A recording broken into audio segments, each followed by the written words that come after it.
Fala pessoal do canal Retro Joabas, e aí pessoal, beleza? Joabas aqui na área de novo para mais um vídeo do Retro Joabas, e hoje finalmente a gente vai fazer o review dos dois primeiros episódios de estreia do Black Kamen Rider na TV Band. Então a gente vai fazer um super review, a gente vai falar de referências, de vários detalhes que a gente consegue observar nesses dois primeiros episódios, pra gente fazer um super programão aqui de estreia do Kamen Rider Black aqui no Brasil. Então, curtiu a série? Assistiu a estreia? Ficou curioso com algumas coisas que você acompanhou no episódio? A gente vai contar algumas curiosidades aqui no Retro Joabas.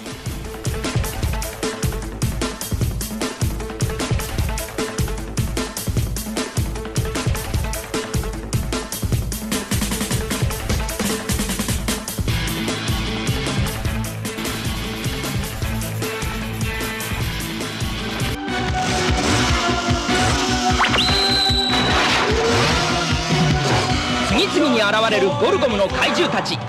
今正義を守るためあいつが帰ってきた。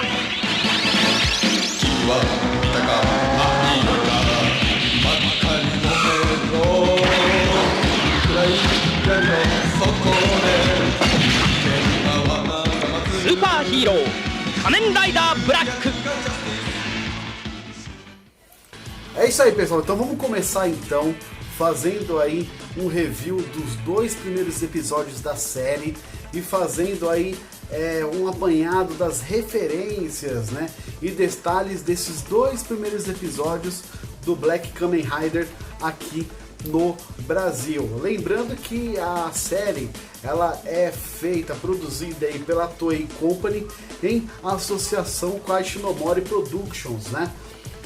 Uma série dos anos 80, a série Tokusatsu lá do Japão. Ela foi exibida originalmente entre 4 de outubro de 87 e 9 de outubro de 1988 pelos canais japoneses MBS e TBS, né? Para quem aí não sabe.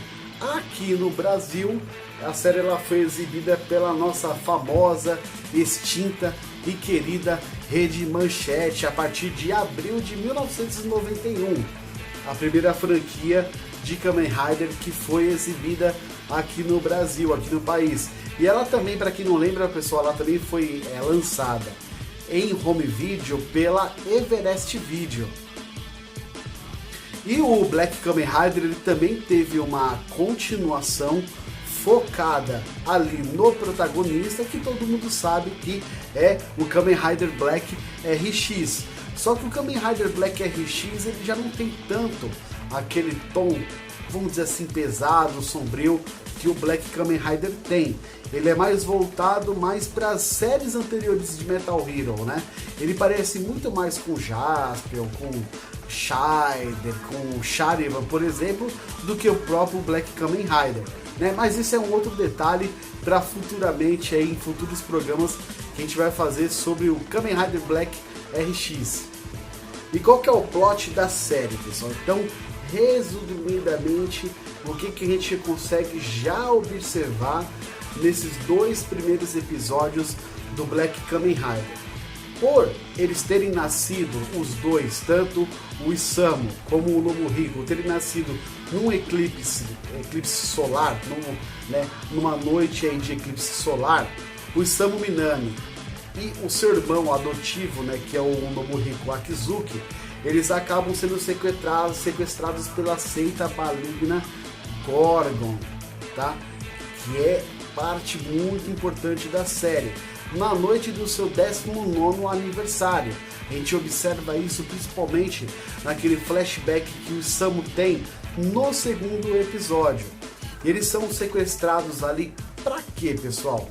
Para serem transformados nos grandes imperadores seculares do Gorgon.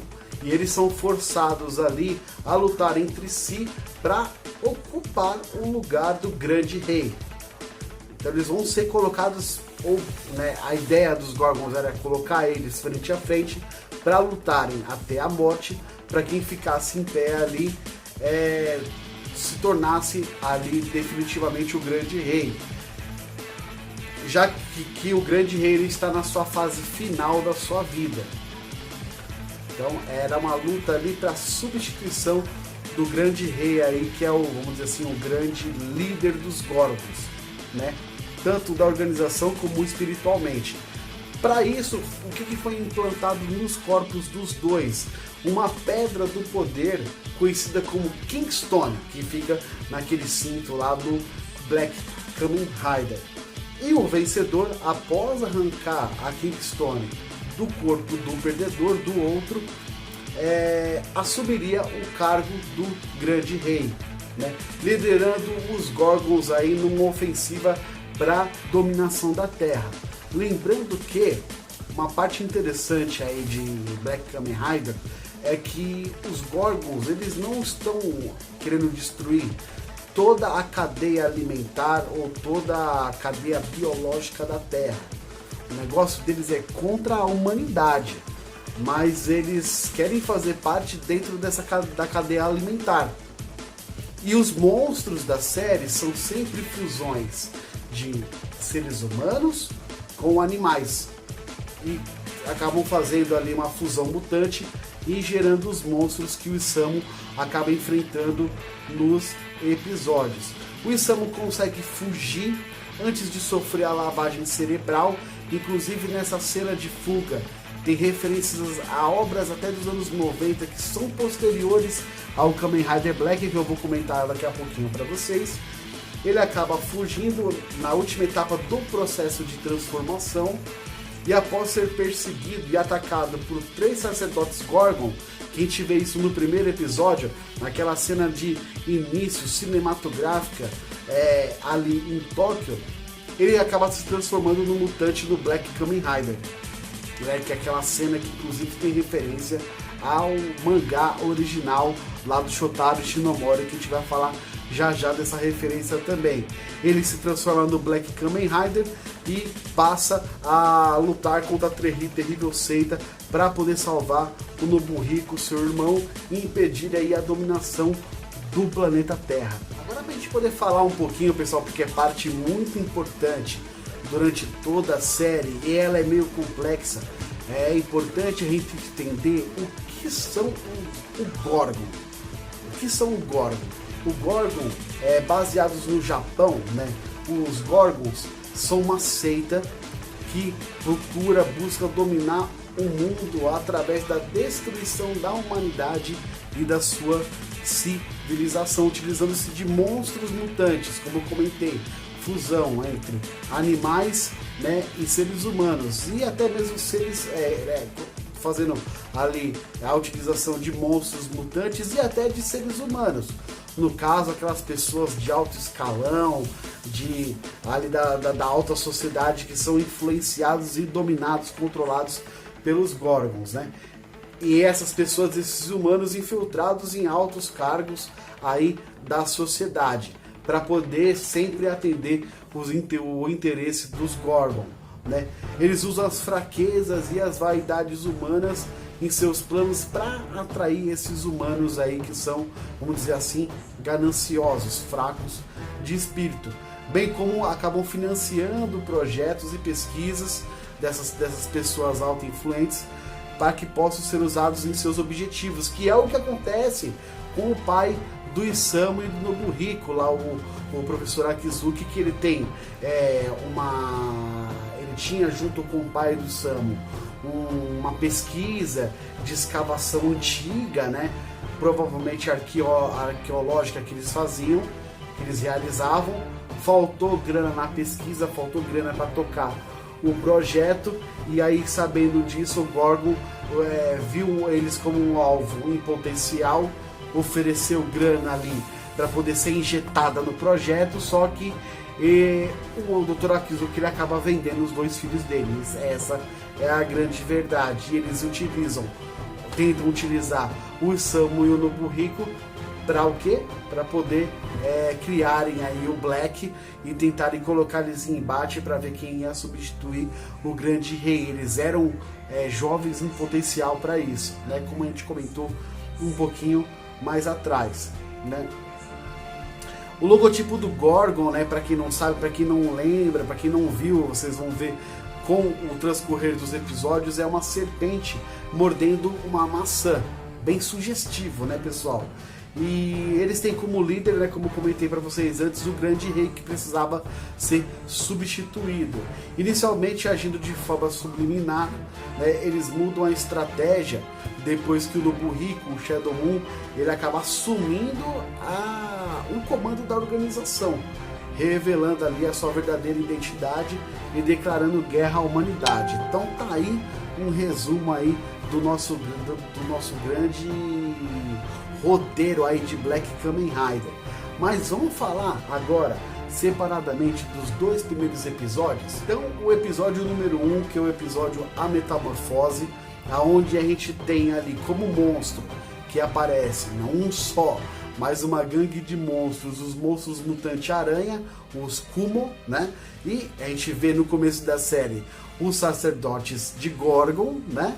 E a gente tem a apresentação do Isamu Minami, que é o nosso Black Kamen Rider, e uma outra figura super importante no episódio, que é o professor Akizuki. Logo de cara, o que a gente vai comentar primeiro, pessoal? Antes de a gente começar a falar da historinha do primeiro episódio, vamos falar da abertura, essa abertura que trouxe tanta polêmica essa semana, mas a abertura da série chama-se Kamen Rider Black. Ela tem uma letra do Yoko Aki, né, que escreve a letra dessa música, a composição é do Ryu do Zaki, né, o arranjo é do Eiji Kawamura, e todo mundo sabe que a voz é do Tetsuo Kurata, o nosso ator aí principal que interpreta o Isamu Minami, ele que canta essa música de abertura. E a música, poxa, classiqueira, uma das mais clássicas do Tokusatsu, não tem como dizer ao contrário, mas eu quero focar muito aqui no clipe da música, né? Na abertura mesmo da série, que ela é muito bonita, né? Com o Kamen Rider, ele ali atravessando várias partes ali de Tóquio, né? E ora ali com locações bem claras de dia, ora quando ele está terminando ali a cena com as locações mais escuras, na chuva, dentro do túnel. É muito bonito mesmo a fotografia dessa abertura, ela é muito bonita mesmo. E aí, vamos começar falando do episódio, pessoal, quando a gente começa ali vendo o Isamu fugindo ali nas ruas de Tóquio, naquela cena noturna ali que ele acaba correndo para um prédio e acaba sendo cercado pelo Gorgon. Aquela parte ali, pessoal, ela é totalmente uma parte de terror. Aquilo ali, se a gente não estivesse assistindo, sendo avisado que é um episódio de uma série, de um seriado ou filme de Tokusatsu, a gente poderia falar tranquilamente que aquilo ali é uma cena de filme de terror, pela construção toda do pânico ali envolvido em cima do Isamu Minami. Eu não sei se vocês perceberam o jeito como os sacerdotes cercam o Isamu, o jeito como eles voam ali ao redor do Isamu, voando ali meio que de lado, né? Sempre de lado, fora de um padrão normal, de uma forma vertical, com certeza para poder criar um desconforto em quem está assistindo, que é um outro quê ali, um outro quezinho de terror, com certeza que foi pensado na hora de como que eles iam se comportar em relação ao voo deles. Eu acho isso muito legal. E depois que a gente assiste o segundo episódio, a gente percebe que o Isamu, naquele momento, ele já tinha acabado de fugir do laboratório dos Gorgons. Naquele momento ele está tentando ainda entender tudo que está acontecendo, né? E pessoal, só lembrando que esse primeiro e segundo episódios, eles são totalmente cinematográficos.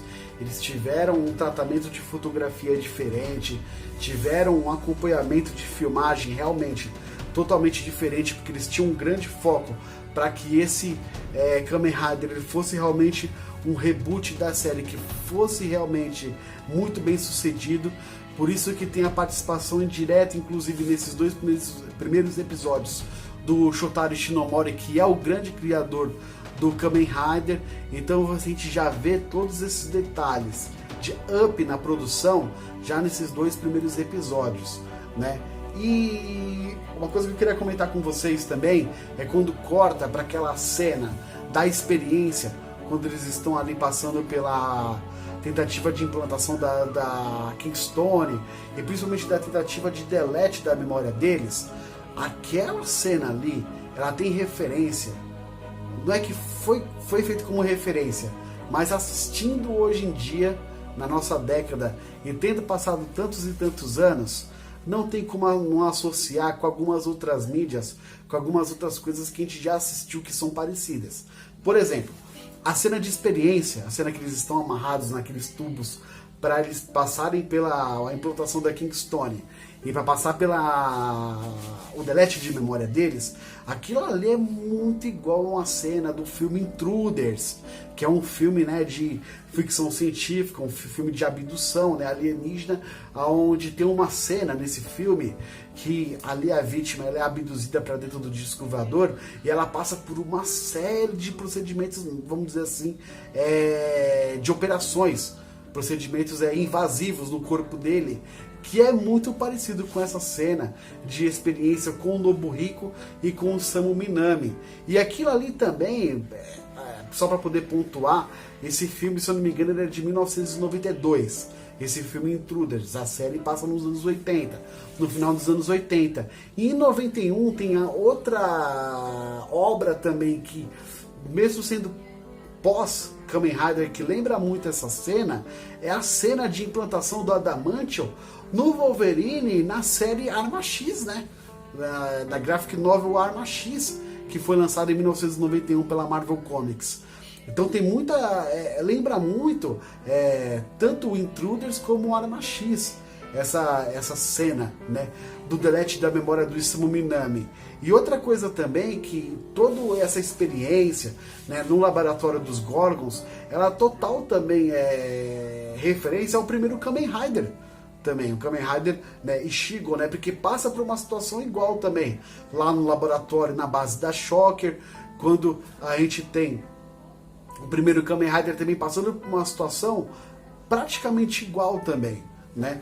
E o Isamu, ele acaba se dando conta, logo em seguida, quando ele foge, que ele não é mais humano, que ele não é mais totalmente humano, e sim mutante. A gente pode até lembrar ali que ele consegue arrancar um pedaço de tubulação, que aquilo ali é super, né, resistente, com uma facilidade muito grande. E que ele não deve e o pai dele fica sempre dagando ele que ele não deve contrariar o grande rei, mas com certeza ele já está decidido ali que ele vai lutar contra o sistema, né?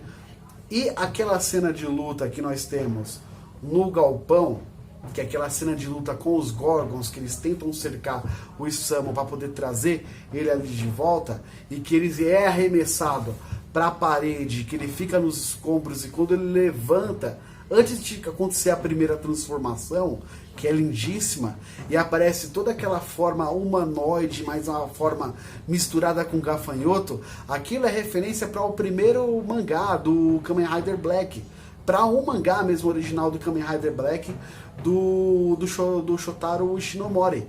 Aquilo ali foi colocado propositalmente para ser uma referência do mangá lá na sua primeira transformação. Então depois, se vocês não perceberam, procurem assistir a cena de novo e comparar com a capa desse primeiro volume do Kamen Rider Black, que vocês vão ver que é a mesma coisa, né? Depois que o Isamu se transforma ali no Imperador Black, né? E eu assistindo a série, revendo a série, eu fiz muita associação também com o Motoqueiro Fantasma. Principalmente logo em seguida, né, quando ali, naquele início de transformação que ele dá um corre ali nos Gorgons, né, que a Battle Hopper chama ele, se comunica com ele. Que a Battle Hopper chama a atenção dele, e quando ele chega na Battle Hopper, ele sabe que é a Battle Hopper, ele sabe o nome da moto, sabe, aquela relação mesmo íntima com a moto, de ligação mesmo quase que física. Aquilo ali é muito de Motoqueiro Fantasma, né, dele subir em cima da moto, dele, sabe, cruzar ali a cidade e amanhecer transformado como Kamen Rider Black. Aquilo ali é muito referência a um Motoqueiro Fantasma, assim, na minha opinião, sabe? Para quem lê quadrinhos, talvez vai lembrar disso daí e vai fazer esse tipo de associação. E quando ele chega em casa, na casa dele, ali que ele vai para aquela cena que a gente vê ali que ele tá entrando nas residências do Akizuki, né? Outra referência ao mundo do terror, quando ele tá fazendo aquela investigação na casa dele. Porque aquilo ali é totalmente a forma como ele chega na casa, todo aquele ambiente de suspense ao redor da casa e de investigação dentro, aquele ar mesmo de tensão, de suspense, aquilo é praticamente uma referência total ao horror japonês, que se utiliza desse tipo de clima, desse tipo de gravação, de corte de cena, de acompanhamento de câmera que é feita nessa cena dele quando está entrando em casa. Aquilo ali é totalmente igualzinho como se gravam os filmes de horror japonês lá no Japão. Os enquadramentos de cena, a câmera, os jogos de câmera que são utilizados ali na cena do Isamu.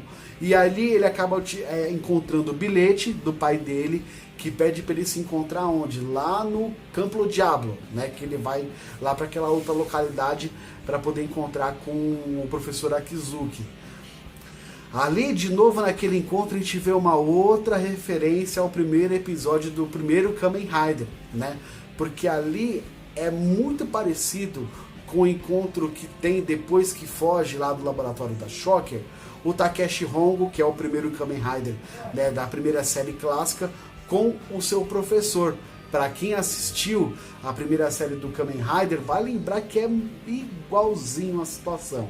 É muito igual. Então, Kamen Rider Black, nesse primeiro episódio, tem muita, mas muita referência ao Kamen Rider clássico, pessoal. E depois disso, depois do encontro com o professor Akizuki, com o seu pai, eles acabam sendo cercados por monstros, eles acabam passando ali por altos perigos, e Isamu tenta ainda fugir para um lugar seguro, mas não dá tempo de fugir com o pai dele, e a gente tem ali a revelação dos monstros, né? Uma gangue de monstros, os monstros aranha, os monstros Kumo, que também faz referência ao monstro que apareceu no primeiro episódio do primeiro Kamen Rider clássico da franquia, pessoal. Então a gente vê que esse primeiro episódio do Kamen Rider Black, do Black Kamen Rider, tem muita referência ao Kamen Rider clássico. Por mais que a série foi trabalhada para ser um reboot totalmente da franquia, eles respeitam muito as referências do Kamen Rider clássico, porque todo mundo sabe, o Kamen Rider clássico, lá que teve seus 98 episódios, ele foi muito sucesso no Japão, né? E como eu estava explicando para vocês, o Black ele foi pensado como um reboot da franquia.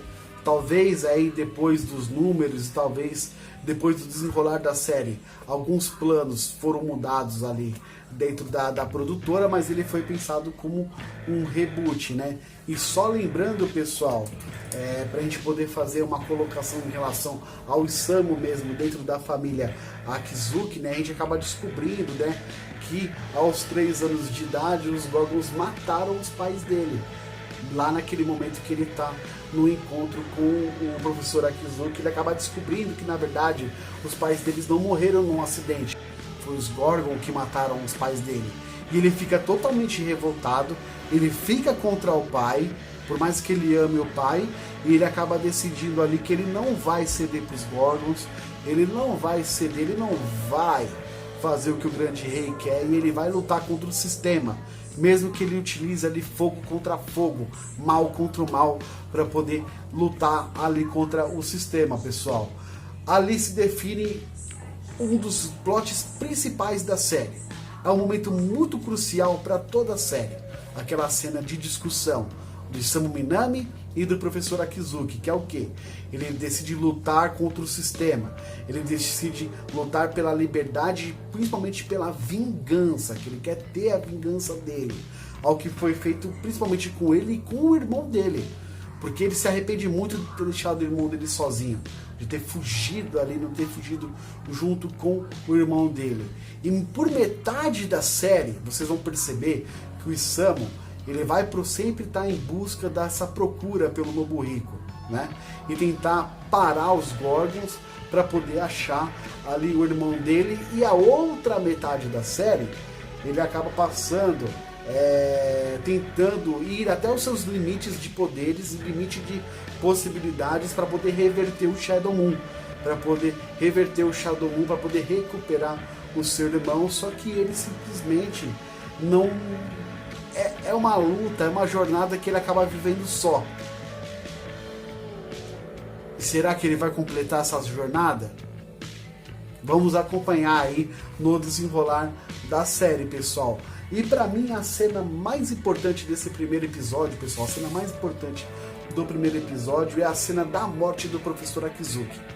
Ali, para mim, é a cena mais importante do episódio, porque é o gatilho pro Isamu utilizar a raiva dele, utilizar esse poder que era para ser do mal, esse poder mutante, para poder utilizar contra os Gorgons, né? Para poder estar utilizando o mal contra o mal, fogo contra fogo, combater o mal com esse poder.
É muito legal, pô, sabe, esse final do episódio ele é muito bacana, ele é muito sensacional. Diferentemente, pessoal, dos Metal Heroes convencionais, que a gente acompanhou anteriormente, né, seja na época da Manchete ou agora assistindo pela Band, né, ao invés de lutar sempre contra um monstro do dia, desse primeiro episódio ele acaba lutando com uma gangue, né? Ele acaba lutando ali ao mesmo tempo com 5 monstros, né? Com 5 monstros iguais. E o mais legal também é que ele acaba utilizando muito. Você vê que a moto Battle Hopper, ela vai ser muito utilizada não só como arma, mas como extensão do próprio Black. Cara, isso daí é muito legal, uma sacada muito legal assim na construção do personagem em si, do Kamen Rider, independentemente assim de temporada, assim, ele utilizar a sua moto sempre como uma extensão mesmo do próprio poder, do próprio corpo, do próprio personagem. Isso daí que torna o Kamen Rider diferente e sempre super interessante, independentemente da temporada que você assiste. E aí depois, quando ele já derrotou os monstros que chegam, né, as meninas, que eles estão ali contra o professor Akizuki, já morto, ali no chão, que elas estão lamentando, e que o Isamu está terminando sua transformação de Black para Isamu, aquela trilha sonora de fundo, né, que ela é focada com umas batidas bem marcha militar mesmo, de bateria. Aquela música, ela lembra muito marcha militar, ela lembra muito o final de Rambo em First Blood, sabe? É muito interessante, né, meu? Como você assistindo o Tokusatsu, que é uma parada totalmente diferente, né?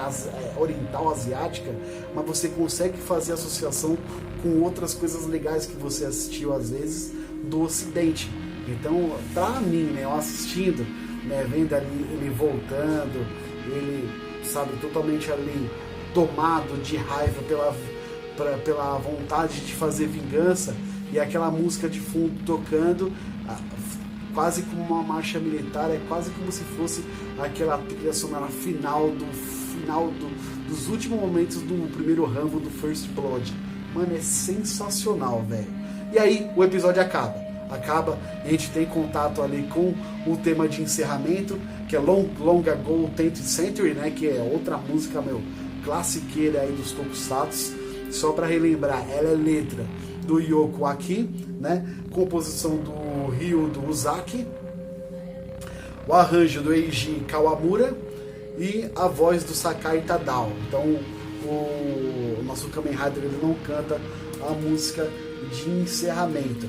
E agora vamos conversar, vamos trocar ideia aí, pessoal. Vamos dar os detalhes do segundo episódio. Mano, esse episódio ele é sensacional, e assistindo ele, às vezes eu tenho a impressão que ele deveria ter sido o primeiro episódio. Ou talvez se fosse um episódio especial que levasse 40 minutos, eles realmente são complemento um do outro mesmo, para poder dar o plot twist da história, né? Porque às vezes eu tenho a impressão que esse segundo episódio deveria ter sido o começo mesmo, ou o primeiro, ter sido colocado ao inverso. Mas enfim, episódio número 2, Festas dos Monstros, né? A gente vê o monstro mutante Jaguar. Aí, nossa, meu, até aí nos grupos, aí na nossa live aqui no nosso canal, né? Muito foi comentado, né? Pô, ele é o quê? Ele é um leopardo, ele é uma onça, ele é um lobisomem. Não, ele é um jaguar, pessoal. Então, é o monstro mutante Jaguar, né? A gente tem o Isamu novamente ali com o Black Kamen Rider, e o Yushi aí, ali também apareceram no episódio. O que é importante a gente reparar nesse segundo episódio? O mais importante, principalmente no começo dos 10 primeiros minutos, é os flashes de lembrança que o Isamu tem do sequestro dele do burrico e da experiência de implantação da Kingstone neles, né? E como que aconteceu isso depois da festa de aniversário. Mano, é interessantíssimo esse episódio. Lá na Festa dos Monstros, a gente acaba... Nesse episódio, na Festa dos Monstros, né? A gente acaba tendo uma ideia de como os Gorgons, o Gorgon influencia na alta sociedade, como a gente comentou anteriormente, para poder atingir os seus objetivos, e como que foi o sequestro do Isamu e do Nobuhiko, né? E o Isamu, ele quer, depois que acontece toda a gente tem a situação do Flash, então a gente acaba descobrindo de como que foi a situação toda. Eles estavam lá na festa de aniversário deles, eles passaram ali a festa de aniversário dele dentro de um iate, né? Aquela coisa toda glamurosa, com várias pessoas famosas ali, várias pessoas da alta sociedade, e depois de um ataque, de um enxame de gafanhotos, eles acabam desconfiando muito de toda aquela situação meio suspeita, porque o que acontece com as situações suspeitas durante a festa, e eles decidem ir para o gabinete do pai deles para poder conversar, poder entender o que estava acontecendo, o que ia acontecer na noite seguinte, que era uma noite de eclipse lunar, e o que eles tinham de planos para eles, né? Que estavam ocultos pós aquele aniversário, mas eles são atacados pelos Gorgons, e eles acabam sendo ali sequestrados para a base do Gorgon, né? Depois disso, no episódio, até o narrador ele já alerta a gente que o Isamu vai nesse episódio começar a investigar o Gorgon, né? Ele acaba fazendo ali vários rolês ali, várias investigações ali para poder levantar informações sobre a organização. O Isamu também se preocupa por poder tirar a Kyoko de casa, porque ele acha que é totalmente perigoso para ela, né? E ele está investigando no episódio lá sobre os Gorgons. Tem um flashback de aniversário, como eu comentei, dos 19 anos dele, do irmão do Nobuhiko. Diferentemente de Jiraiya, quem a gente sabe que o Jiraiya na série é um cara simples, de família simples, durão, faz vários bicos para poder se manter, não tem dinheiro. Diferentemente disso, dá para perceber que o Nobuhiko e o Isamu mesmo sendo dotado, ele não é de família pobre, é uma família que deve ter algumas posses. Tem um professor que é cientista, e o Isamu, mesmo sendo um filho adotivo, dá pra perceber que ele vive com uma família no mínimo de classe média, ou de classe média alta. Diferentemente, vamos dizer assim, por exemplo, do outro Metal Hero que a gente está acompanhando no mundo animado, que é o Torra, que é o Jiraiya, que é sempre quebrado, fazendo bico, não tem emprego fixo, né? Ele é meio que um Peter Parker da vida, né? O Isamu, o Torra, o Isamu é totalmente diferente, então dá pra perceber que ele tem essa colocação, vamos dizer assim, na sociedade. A festa do iate que foi preparado para eles, para os dois, para os irmãos, ela lembra muito, pessoal, aí para quem viveu os anos 80, principalmente os anos 90, e os filmes de luta que passaram aqui no Brasil, principalmente na sessão Kickboxer, ou na sessão de terça-feira de filmes de luta lá da TV Bandeirantes, parece muitas festas de filme de ação americanos, daqueles filmes B de luta que passavam principalmente na TV Bandeirantes, na sessão porrada, sessão Kickboxer, aqueles filmes de luta B dos anos 80. Inúmeros filmes daquela época tinham sempre aquelas festinhas nos iates, com gente da alta sociedade, e misturado lá sempre tinham traficantes de drogas, de armas, é ali que começava a comer a porrada, que a porrada solta comia pra caramba. E nós temos a participação ali de uma das figuras mais clássicas da história do Tokusatsu, fazendo o professor Kuromatsu, né, que é nada mais nada menos do que o nosso Ultraman original, que é o Susumu Kurobe, né? Então tá ali uma participação muito importante de um dos maiores personagens aí da história do Tokusatsu.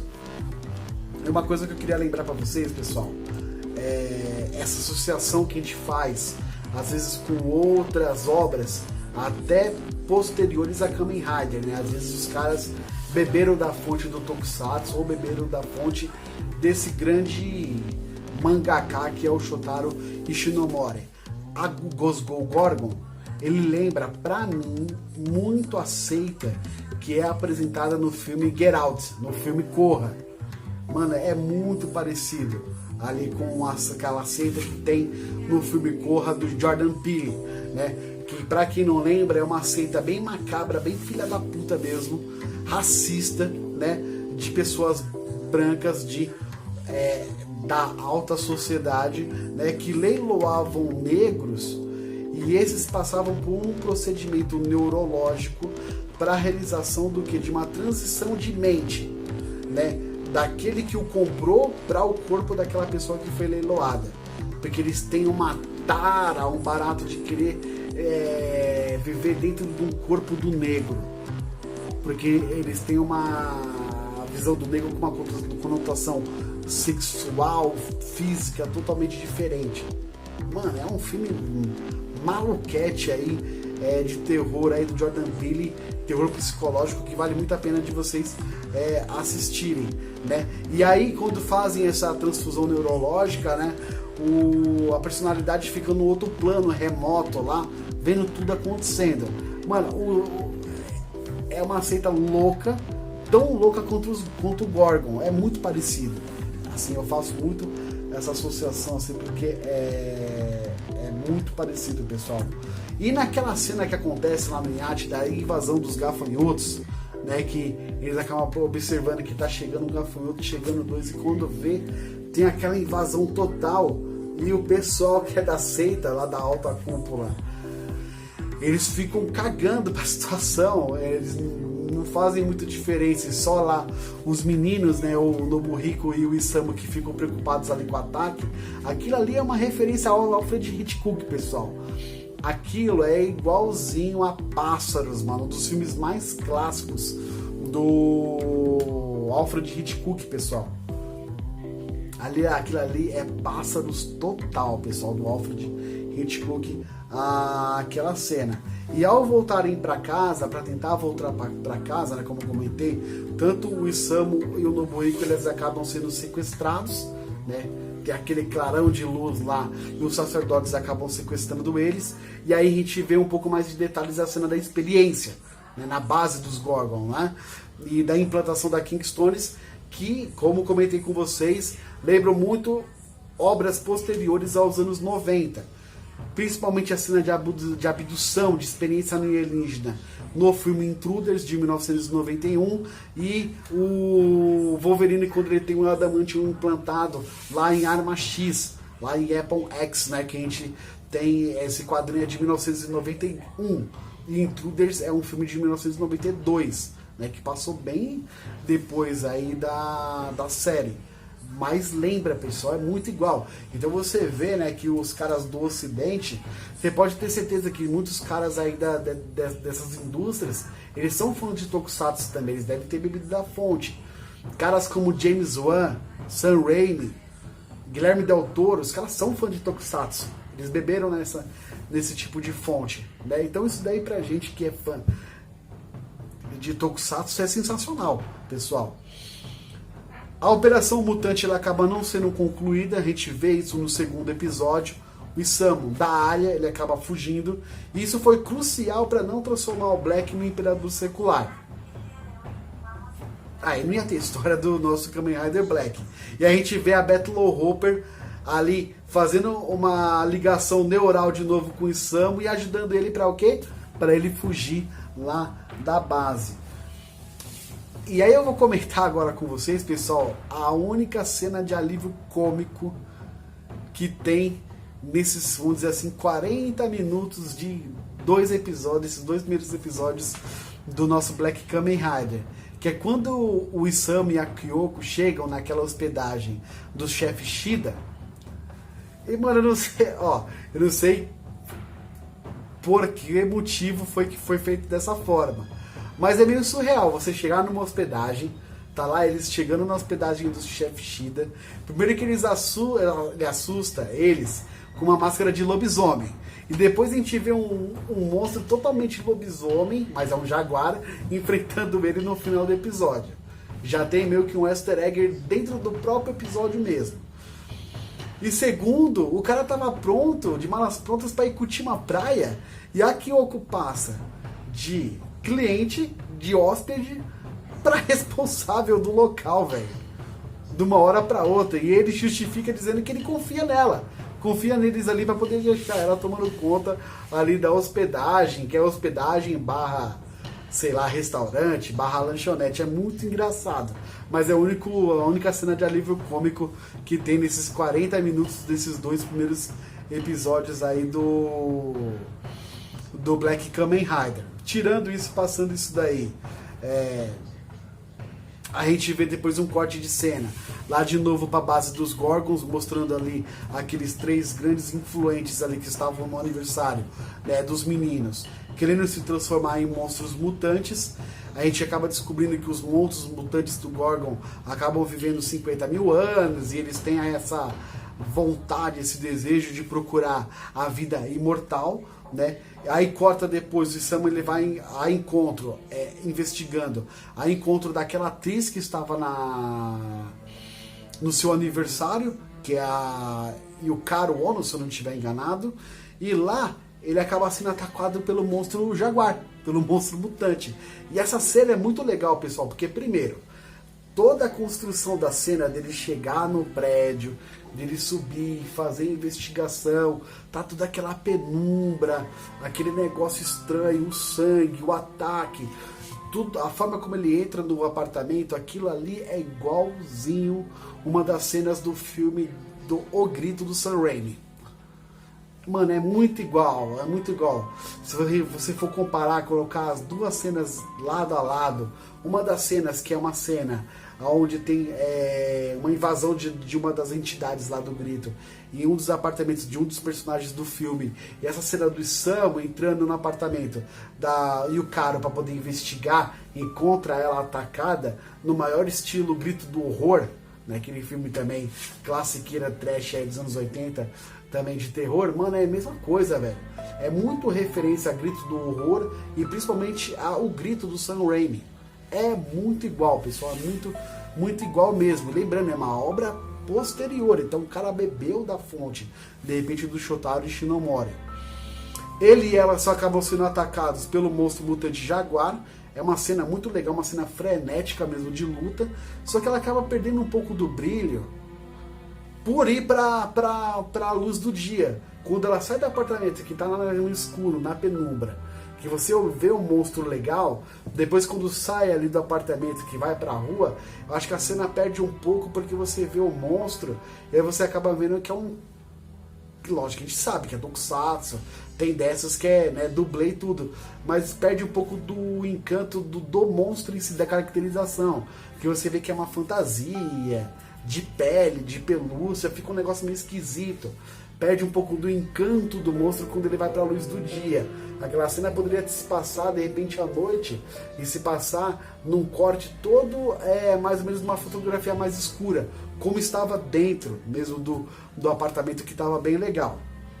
Enfim, mas é só um detalhe, né? Como eu comentei, a cena toda de luta, de perseguição depois do Isamu com a Battle Hopper, ela é bem frenética, ela é bem legal. E o mais legal no Black, né, no Kamen Rider Black, é que ele, como eu comentei, ele sempre utiliza ali a Battle Hopper como uma arma, como uma extensão dele próprio, né? Como eu comentei ali, como eu lembrei, muito parecido com o Motoqueiro Fantasma. A luta no depósito, depois que tem um outro depósito que eles invadem, ela é muito boa. E tem uma cena, uma fotografia, numa sala de depósito, onde tem várias caixas mesmo enormes, que tem uma fotografia lindíssima, que é uma das cenas mais bonitas desse segundo episódio. Tem uma fotografia realmente excelente. E aí ele acaba dando cabo do monstro e segue a vida ali na sua investigação ali para descobrir detalhes do Gorgon. O que a gente pode esperar da série, pessoal, para a gente poder finalizar esse review e todos esses detalhes que nós trouxemos aqui hoje nesses 2 primeiros episódios do Black Kamen Rider? O que a gente pode esperar da série, né? Espere que por metade da nossa série, que vamos acompanhar aí no mundo animado, o Isamu ele vai partir por uma busca frenética pelo seu irmão, pelo Nobuhiko. E ele não vai medir esforços para poder encontrá-lo, para poder resgatá-lo. E tentar parar os Gorgons e libertar o irmão dele. E a contrapartida, a outra metade da série, ela será totalmente uma corrida do Isamu indo em todos os seus limites físicos, mentais, né, espirituais, de poder mesmo que ele tem adquirido, para atingir um limite próprio dele mesmo, para poder reverter o Shadow Moon, para tentar recuperar o irmão dele. Só que ele está totalmente só nessa jornada, pessoal. E a gente vai descobrir que às vezes a opção de ser um herói não é tão heróico como a gente acha que é. É isso que você pode esperar aí de Black Kamen Rider. E aí foi hoje nosso vídeo aí fazendo um review, uma resenha geral desses 2 primeiros episódios e trazendo um monte de referências que a gente pode enxergar nesses episódios iniciais. Se você tiver gostado do vídeo, por mais que ele fique longo aí, comprido, né, procure assistir ele aí quando você tiver um tempinho, ou colocar ele para ouvir quando você estiver fazendo alguma coisa aí no seu trabalho em casa.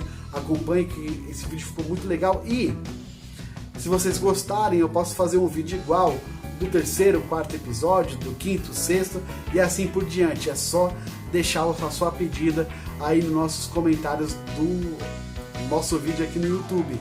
Se você está vindo pela primeira vez aqui no Retro Joabas, assine o nosso canal, porque a gente fala de Tokusatsu, a gente faz a cobertura das séries do mundo animado, a gente fala sobre cinema toda sexta-feira e tem vídeo de HQs, de quadrinhos também no início da semana, normalmente nas terças-feiras. E lives todo final de semana, live Tokusatsu todo final de semana. Curta o nosso vídeo, assina o nosso canal e a gente se vê numa próxima. Um forte abraço aqui do Joabas, né? E tamo junto, até a próxima.